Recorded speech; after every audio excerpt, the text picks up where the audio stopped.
What's up, everybody? Welcome back to another video. Welcome to the new guys to the channel. Today we're gonna be doing something a little bit different.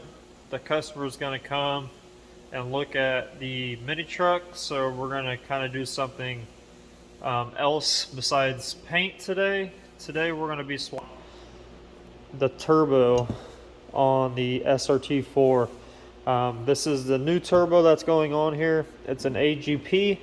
It's a 5757, I believe, is what it is. The reason why I'm switching this out is this is a double ball bearing turbo. The one that's on the car is just an old AGP journal bearing 50 trim. It's probably a good 10 years old, I bet. So this thing's going to spool up a lot quicker compared to what I have right now. Right now it takes about, you hit about 4,500 RPM and it spools. So it takes a long time. I am on a completely stock internal motor, so not having that flow in the head doesn't help it, but this should spool about 3,300 RPM, so it should be at full boost. So that's a really big difference in a turbocharged car. You're 1,000 RPM less at full spool, so this thing is going to have a lot more torque for the car. It doesn't help that I have these big wheels on it. These come factory with really skinny 17s. I can't remember what the factory specs are, but these are wide wheels, and they're 18 by 8.5, so they're really not helping with traction or anything because they're just a really big wheel. So that doesn't help, but with this turbo it should spin over and kick over really quick. So we're going to take this bad boy out. So the process of this whole thing, this is my fourth SRT4 ever since they came out. So, and I've had two of them that I've switched from stock turbos to big turbos. So I've done this quite a few times. So this should take about 2 hours to 3 hours, depending on how well the water cooler setup goes. Because if any of you guys have messed with these cars, stock turbos are oil and water cooled. And when you switch to a big turbo, 90% of big turbos, aftermarket platform like Precisions, some Garrett's, Borg Warner, they're only oil cooled, so you got to delete all the water outlets, which you got to plug the back of the block. This is a inlet right here for the water, so you got to plug this. So you delete all that pretty much. Well, this new turbo that I got, it's oil and water cooled, so I got to pretty much go back in and add all that water stuff. So it's not a big deal. I've got the water kit over there like you guys saw, but this is my first time actually going back to a water. I've never owned, besides the stock turbo one, I've never owned a big turbo water and oil cooled setup. So you got to check for leaks, got to make sure everything's really tight. So that might take me a little bit more time than I thought, but usually you can swap these out pretty easily because there's not much going on with the big turbo. Stock turbo is a little more pain in the butt to work on because just how they're made and engineered. They're really not mechanic friendly, in my opinion. So the process I'm going to do this is I'm going to unhook the battery, take the battery out, and then I'm going to start with the down pipe, the O2 pipe right here.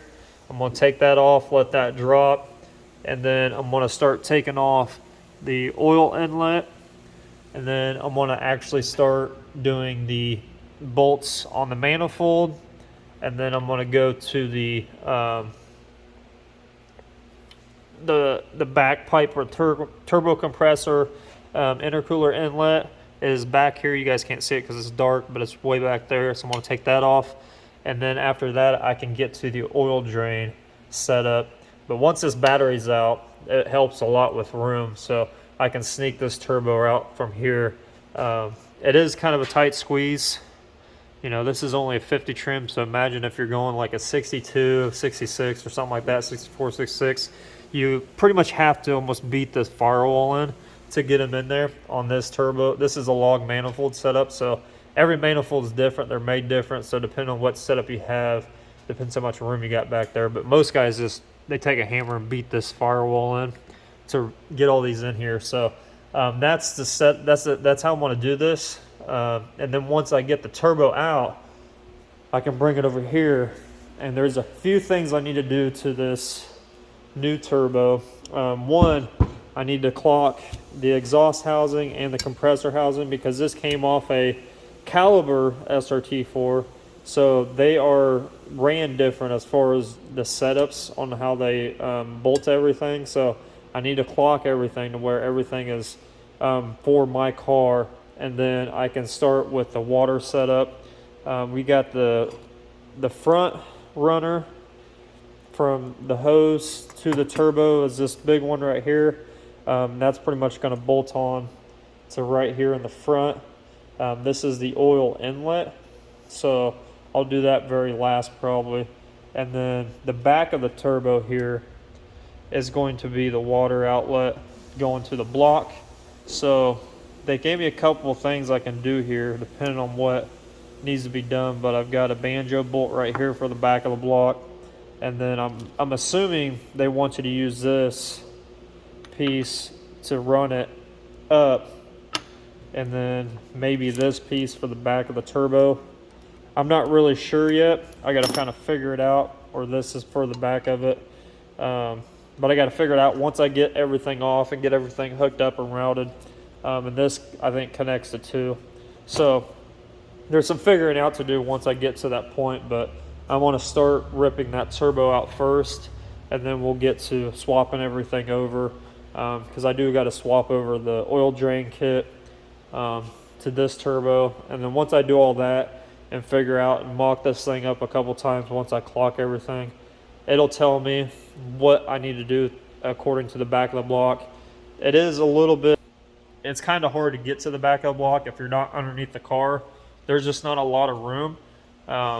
But being with the turbo out of the car, I'll be able to sneak my hands back there and get it, because I know exactly where it is because I already blocked it off once. So it's just a kind of a pain in the butt to deal with all that stuff, because it's really cramped in there, especially at the back of the block. So I'm going to set you guys up on a tripod, and we'll get to wrenching on this thing.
Right now, the back two bolts where the turbo bolts onto the manifold are really super tight. So I'm trying to work my way in and out of it, trying to get them loose. There's just really no room. So I went ahead and took the coil pack off the car and plugs, plug wires. So this is where I'm at right now. I've got these back two bolts left, and then the turbo can actually just move, and then I can get that top feed off right there. So I just got to keep working them back and forth. I just didn't have any room right here with the coil pack in the way. I might have to take the wastegate off to get some more wiggle room around this side, because there's really just no room right here on these. I didn't expect them to be that super tight. The front two came off no problem, but the back two are just really super tight. So I'm going to get those off and continue working on them. And then once I have the turbo off, everything is loose. The intercooler piping for the turbo housing's off. The oil drain hose is loose.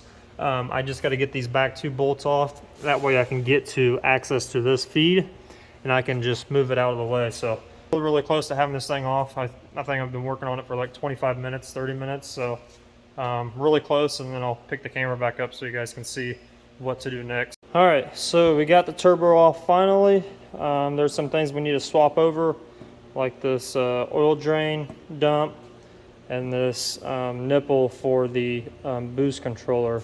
That way it can hook up to there, because they've got this lock system on here. I wish I had this. You know, if you're running a lot of boost on a car and your vacuum lines keep popping off, I'd recommend using these. But I've just got some regular, it just slides right on there. So I'm going to remove that. Like I said, I'm going to put this, get this off, and then that is pretty much it as far as what I need on this turbo. This orifice for this turbo is for this one's for this one. That's one thing you want to make sure when you buy these turbos, that you're getting the right fitting for that turbo, because every turbo feeds different. It needs a certain amount of oil, so you want to make sure you get the right one. I just got to take this 90 degree bend off this one, so that's it on that. But yeah, everything is pretty much off the car, as you can see. Just a big old hole now. So yeah, I mean, it wasn't bad. I actually had to get, when I got that back bolt, I'll show you guys on that back bolt that I had to get off. Having to take off this exhaust housing bolt and then putting a socket right on there that fit it. Just got to get the right extension length, because we don't have that much room. So that's the trick to that. Unless you got, you know, you can get a couple wrenches on there maybe and then turn it. But yeah, I'm gonna go ahead and swap all this stuff over and get this turbo ready to go and clocked and ready to put back in the car.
I'm just going to run over with you guys real quick what I just did. This turbo, I clocked the compressor housing and the exhaust housing. Now, if you don't understand what clocking means, it's simply rotating the compressor housing, exhaust housing to where you need it. Every car is ran, the setup is different. So, like I said, this came off of a Caller SRT4, and the way the turbos are clocked on those cars and where they sit compared to where their intercooler and the exhaust manifolds sit as far as the piping goes, it's going to be different. So I clocked them both to where I needed them, and it's pretty much straight down. So it's not really that hard. All you have to do is loosen all these bolts down here. The exhaust manifold's a little bit tighter than what the compressor is because this gets super hot, so it almost welds itself together. So once you get them loosened, I usually just take a little bit of a hammer, a mallet, and just hit this, and it'll start rotating it. Sometimes you cannot get these rings all the way out. You don't really need to, just to clock it, unless you're switching housings, and you'll need to take these out because they hit certain areas. But the exhaust or the compressor housing is the same as exhaust. You just unloosen these, and then this will rotate a lot easier than what the exhaust will, like I said, because this gets super hot and it kind of just welds itself together. So you just want to mock it up, and I threw it on the car a couple times to make sure everything was lined up where I needed it to be. So that's pretty much it for that. I went around and thread taped all the outlets that needed to be rethreaded taped, because like I said, you do not want anything to start leaking, so always wrap it at least twice, and then you're ready to go. And then as far as the car, I've got the backside water line ran. You see that blue hose right there? That's the water line. You pretty much push it all the way in towards the backside, as you can see, like right down there. That's the end of it. And then you just fish this back through on the other side, make it as tight. Really, there's no gap in between right here, between the backside line to the turbo line. So it's pretty simple little thing to do. Just make sure, like I said, re-thread tape that anything that goes into the block, anything that has threads, thread tape it or lock it, and then you won't have any issues. And then I found a piece of hose for the front here. I cut it to length, and then I've got this started. I don't need to put this on because it's going to be in the way when I put the turbo back in here. So until I get the turbo back on here, this will be probably the last thing I mock up as far as that big old line that goes around the front here. So other than that, it's ready to be thrown back into the car. I just got to order the parts, like I said. Hopefully I can find them like on Amazon or something like that and be like a one-day shipping. But until then, I won't pick up the video, so this will get kind of like a pause for me, but not for you guys. It'll be continued on in this video, so I'll see you guys in a couple days. All right, so we are back. I got the gasket kit in just a minute ago. So I got that bolted back on. Actually got it off of Amazon. If any of you guys interested in knowing what I got, it's a 5/8 FT04. But yeah, I got this with the gasket. It came with a flange as well, this nice clean one, but I'm not going to use it because this was on the car, worked fine, and it's got that longer neck. This one's kind of short, so I don't know how much of that's going to grab the hose. So it also came with these Allen bolts because I was missing the bolts, so I went ahead, took a chance on it. I knew the gasket was right, but I didn't think the bolts were going to fit, but they fit perfectly.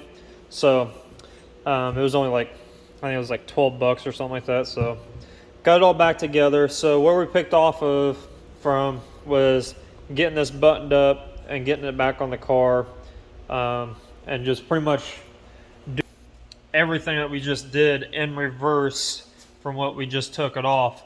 But I was sitting here thinking it's going to be a really tight fit once I get it in here, because I had it in here when I was clocking it to make sure everything was right where it needed to be, and it's a really tight fit in here. So I'm worried that the back water line that goes into the back side of the turbo housing, the center section, is I'm not going to be able to get to it with the wrench because it's almost on that firewall back there. So is I'm gonna actually take this off, this line here, just the line, and I'm gonna go ahead and bolt it to the back of the turbo.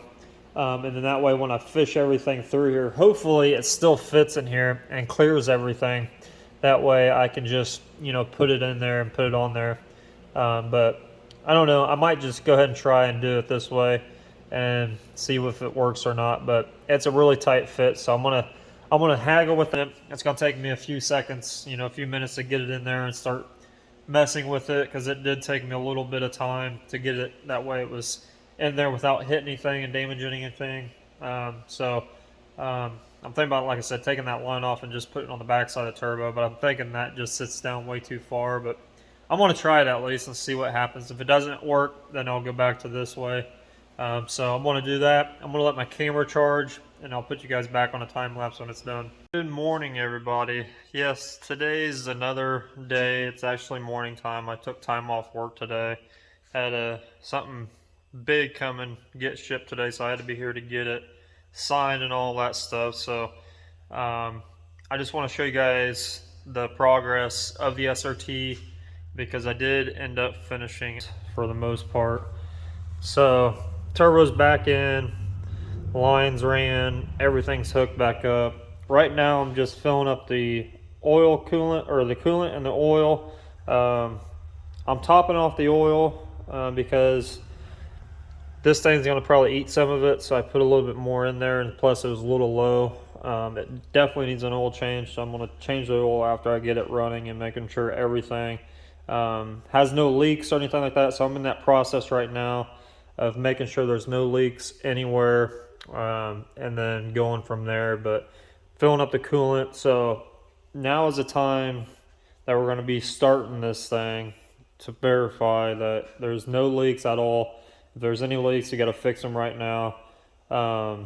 So I just want to show you guys this and walk you through what I did. Since I didn't show it putting it back together, it was pretty much basically the same way I took it apart, just backwards.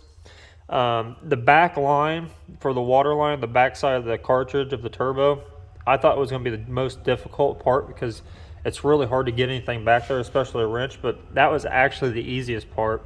The hardest part was the oil feed line on top of this turbo.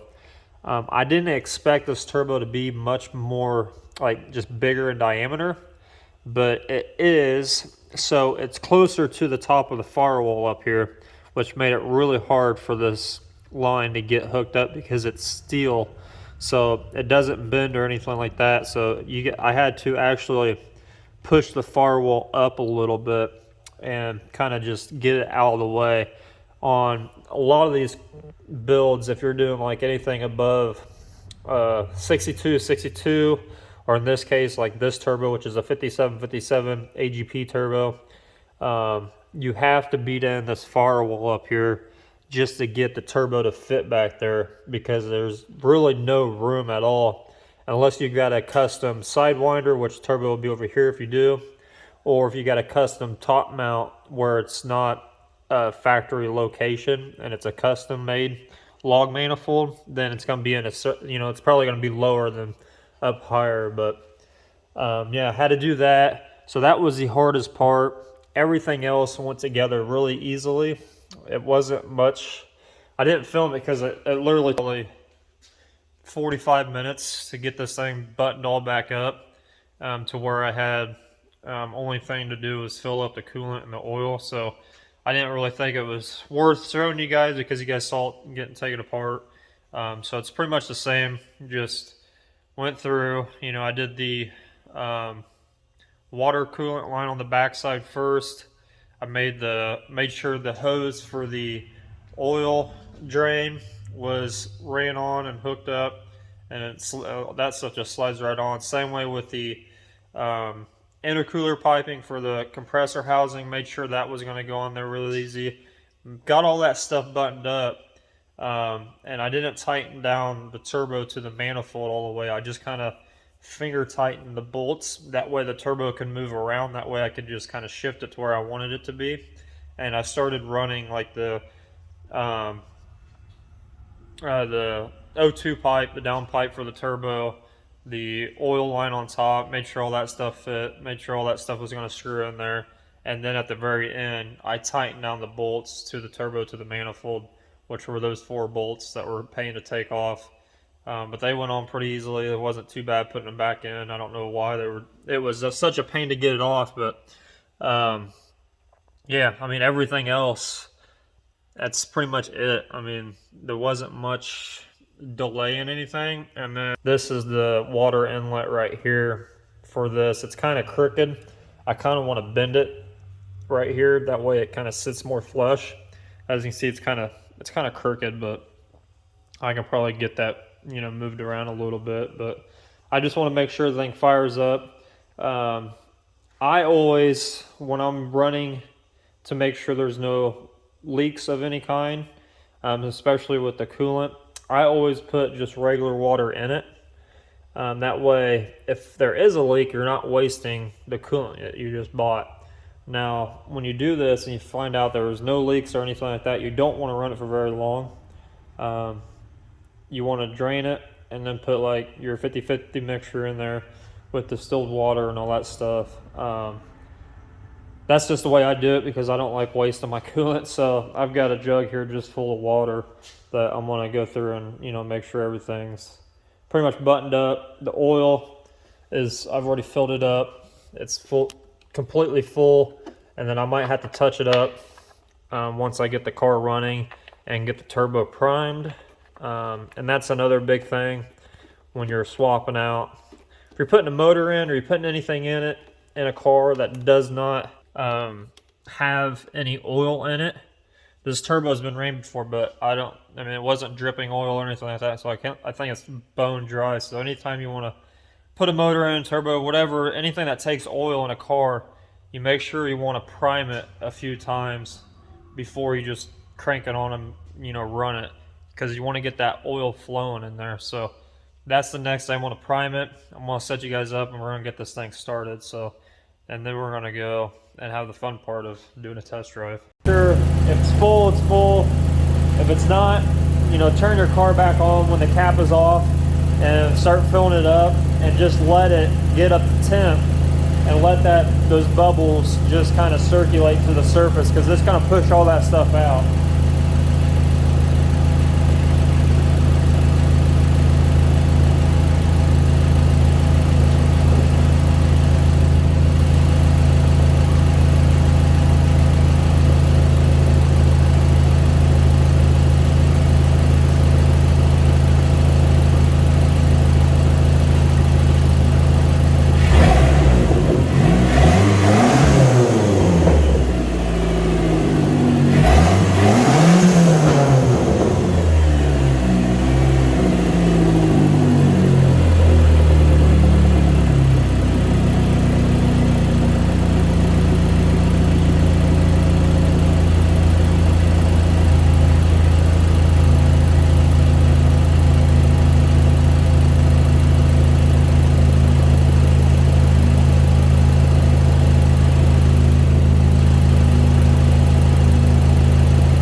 So we're in the car.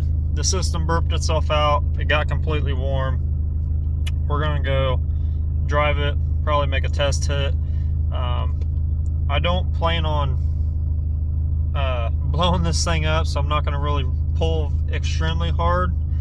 But I just want to show you guys the outcome of, you know, going from a journal bearing to a double ball bearing. It's going to kick on a lot sooner. It's probably going to feel like it's got a ton more torque as well. So I'm really excited for this. That journal bearing turbo was just old, and it didn't light up really fast. It was like 4,400 RPMs. So I'm really excited with this one, because the guy that had it on his car before, he said he was hitting full boost at like 3,200 RPMs, which is like, it's crazy. You know, 1,200 might not be a big number in, you know, reference to RPM, because you get up there so fast with turbo cars, but you know, it's a big difference. So we're gonna get on the road here. I just want to show you guys, like, car's up to temp, everyth's running really well. The check engine light's been on there ever since I went big turbo, because I deleted the air intake box, so it's throwing a code for the ambient air sensor, even though it's still plugged in. It's not plugged into the intake filter. So we're gonna get out here, and I live on a high, kind of like a busy state road here, so let these cars pass. Then we're going to get on one of these country roads.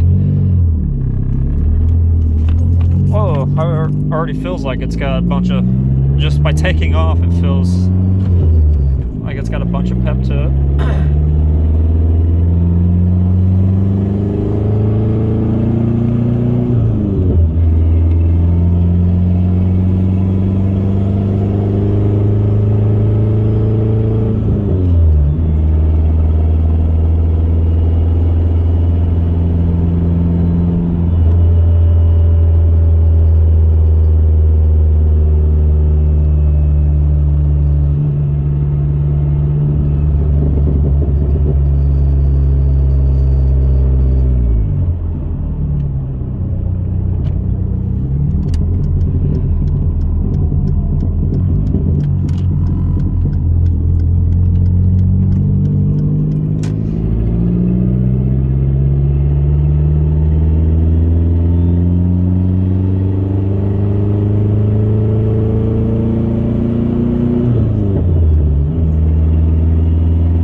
Turbo now. I mean, I can feel it in the pedal just wanting to go.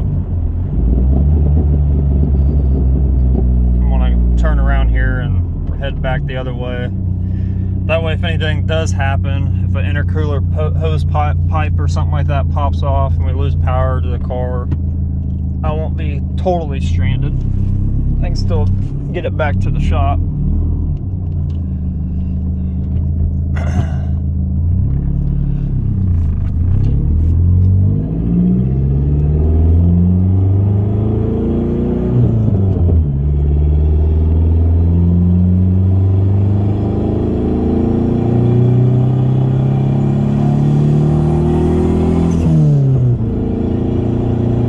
Definitely has a boost leak somewhere. I can feel it.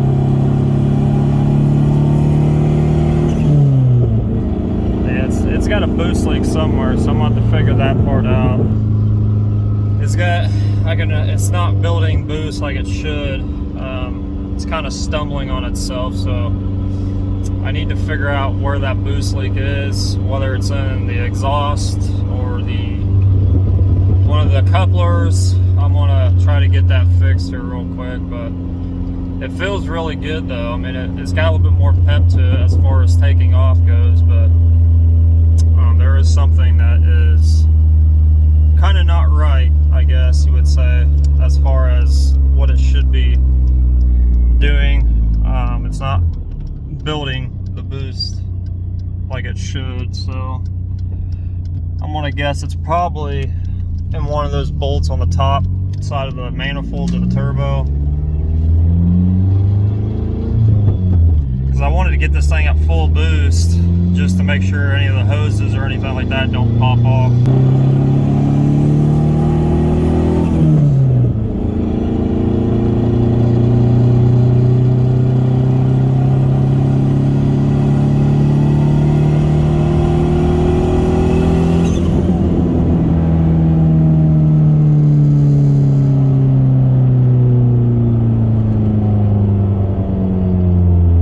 Sounds mean though, so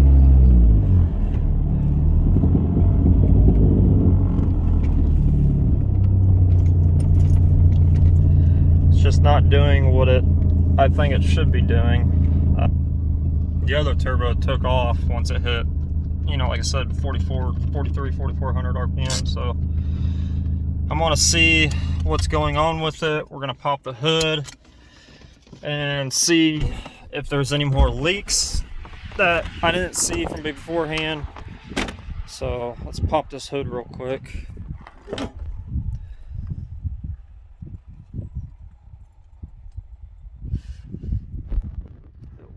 It's definitely leaking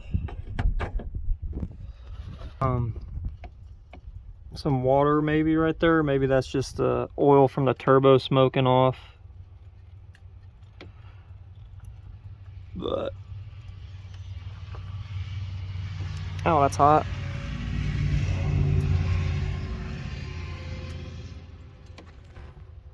I think there's a water leak. So yeah, we're just gonna let this thing cool down, and then we'll address this situation when the motor is completely cooled down, and I'll end the video here. But yeah, that's pretty much how. It's not too complicated on these cars to switch out the turbos. You just got to, you know, figure out all the boost leaks and all that stuff after you get done with it. So yeah, if you guys like this video, comment down below if you want to know anything more. I'll start doing more of these videos where, you know, how-to stuff on certain things, because like I said, I do most of my mechanical stuff anyway, so it's not any, you know, I do it anyway, so I might as well video it, right? So yeah, I'm just gonna have to figure out what the deal is. I'm guessing it's probably this back bolt here on the manifold to the turbo side of it.